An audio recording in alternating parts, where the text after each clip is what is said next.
بسم اللہ الرحمن الرحیم۔ السلام علیکم رحمۃ اللہ وبرکاتہ۔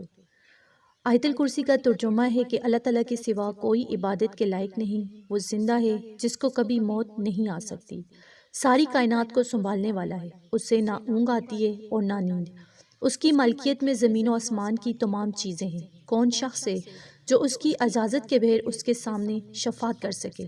وہ جانتا ہے کائنات کے تمام حاضر و غائب حالات کو، وہ کائنات اس کی منشا کے بغیر کسی چیز کے علم کا احاطہ نہیں کر سکتے۔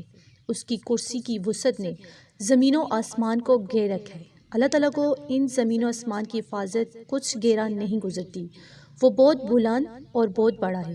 یہ سورہ بقرہ کی آیت نمبر 255 ہے، جو عظمت والی آیت ہے۔ حضور اکرم صلی اللہ علیہ وآلہ وسلم نے آیت الکرسی کو چوتھائی قرآن کہا ہے۔ حضور نبی کریم صلی اللہ علیہ وآلہ وسلم کا ارشاد ہے کہ جو شخص آیت الکرسی ہمیشہ پڑھتا ہے تو اللہ تیری اور تیری اولاد کی اور نگاہ رکھے گا تیرے گھر پر، یہاں تک کہ تیرے ہمسائے اور ان کے گھر بھی اللہ کی حفاظت میں ہوں گے۔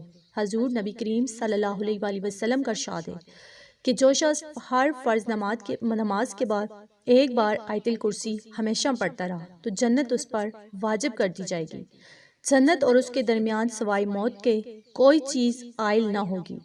ایک شخص نے نبی کریم صلی اللہ علیہ وآلہ وسلم سے عرض کیا کہ یا رسول اللہ صلی اللہ علیہ وآلہ وسلم، میرے گھر میں خیر و برکت نہیں، تو آپ صلی اللہ علیہ وآلہ وسلم نے ارشاد فرمایا کہ تم آیت الکرسی کیوں نہیں پڑھتے؟ تو آج ہم آپ کو ایک ایسا زبردست وظیفہ بتائیں گے، کوئی ایسا شخص جس کو لگتا ہے کہ میرے کام میں رکاوٹ یا بندش ہے، تو یہ وظیفہ ان شخص کے لیے بہت فائدہ مند ثابت ہوگا۔ اس وظیفے میں آیت الکرسی کو ایک خاص طریقے سے پڑھنا ہے۔ آیت الکرسی کی فضیلت کے بارے میں علماء اکرام کا واضح بیان ہے کہ اس کا پڑھنے والا ہر قسم کی بندش، جادو یا رکاوٹ کا شکار نہیں ہوگا۔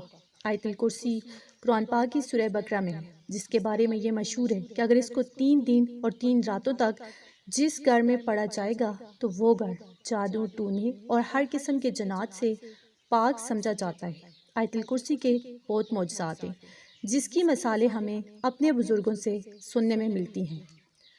تو گھروں میں عجیب و غریب آوازیں اگر سنائی دیتی ہیں تو اس کے لیے بھی آیت الکرسی کا ایک چھوٹا سا عمل ہے کہ آپ 7 مرتبہ آیت الکرسی اول آہٹ درشتی پڑھ کر ایک گلاس پانی میں دم کر کے اپنے گھر کی دیواروں پر چھڑکیں، انشاءاللہ تعالیٰ آوازیں آنا بند ہو جائیں گی۔ آیت الکرسی کا ایک اور عمل یہ ہے کہ گھر میں اگر چیزیں غائب ہو جاتی ہیں، ان چیزوں کو اگر آپ خود رکھ کر بھول جاتے ہیں یا پھر کوئی غیبی طاقت ان کو غائب کر دیتی ہے تو انشاءاللہ تعالیٰ آیت الکرسی کے اس چھوٹے سے عمل سے وہ مل جائیں گی۔ عمل یہ کہ ایک کاغذ پر گم ہونے والی چیز کا نام لکھ کر اس پر 21 مرتبہ آیت الکرسی پڑھ کر دم کریں اور اس کاغذ کو سوتے وقت روزانہ اپنے سرہانے کے نیچے رکھ کر سو جائیں، انشاءاللہ اس چیز کا بہت جلد آپ کو جو ہے خواب کے ذریعے پتہ چل جائے گا۔ اسی طرح کسی بھی کام میں رکاوٹ یا بندش کے خاتمے کے لیے آپ کو آیت الکرسی کا ایک چھوٹا سا وظیفہ کرنا ہے، اور وہ یہ ہے کہ پورے دن میں آپ نے آیت الکرسی کو 100 مرتبہ پڑھنا ہے۔ اس کے لیے آپ ہر نماز کے بعد 20 مرتبہ رکھ لیں تو 100 مرتبہ عشاء کی نماز تک تعداد جو ہے وہ پوری ہو جاتی ہے۔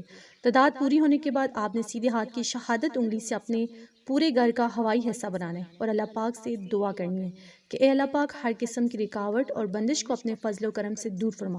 اللہ کے حکم سے بہت جلد ہر قسم کی رکاوٹ اور بندش کا خاتمہ ہو جائے گا۔ تو یہ ہے بہت ہی زبردست اور نیا وظیفہ جو آپ کو بتا دیا ہے۔ انشاءاللہ تعالیٰ اگر آپ اس وظیفے کو مکمل یقین، کامل اور ایمان کی دولت کے ساتھ کریں گے تو اللہ پاک آپ کو ہر صورت میں کامیابی عطا فرمائے گا انشاءاللہ۔ تو اگر آپ کو ویڈیو اچھی لگی، اسے آپ نے لائک کرنا ہے، شیئر کرنا ہے اور چینل کو سبسکرائب کرنا ہے۔ جزاک اللہ۔